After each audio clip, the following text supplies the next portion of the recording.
Un chantier d'autoroute au milieu de la campagne, c'est un panorama désormais courant en Pologne.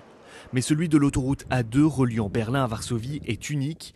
Il est dirigé par une entreprise chinoise. Cette dernière a pour mission de construire 2 tronçons, 50 km au total, avant le coup d'envoi du championnat d'Europe de football en juin 2012.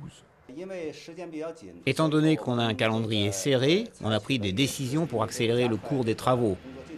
Nous avons notamment commencé le chantier en hiver. Depuis le début de l'année, 500 ouvriers venus de Chine se relaient jour et nuit, 7 jours sur 7, pour respecter les délais. Ils logent à proximité du chantier comme dans cette ancienne école, louée par l'entreprise chinoise et reconvertie en dortoir. Dans la commune de Viskitki, traversée par la future autoroute, on n'avait jamais vu un tel chantier.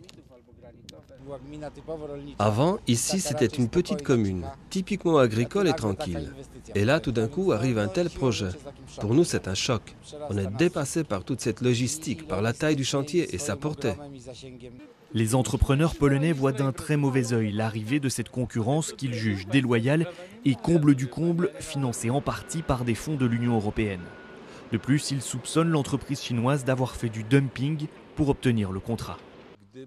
Dans un pays normal, quand une offre est de 20% moins chère que les offres de la concurrence, on ne la prend pas au sérieux. Malheureusement, en Pologne, ce n'est pas le cas. L'entreprise Covec, soutenue officieusement par l'État chinois, travaillerait-elle à perte?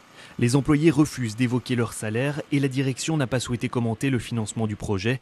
Elle précise toutefois que l'enjeu de ce chantier se situe ailleurs. Grâce à cette expérience, nous avons beaucoup appris sur la manière dont les gens travaillent ici. Et nous avons pris connaissance des réalités européennes. Cela va sûrement nous aider pour nous développer sur d'autres marchés.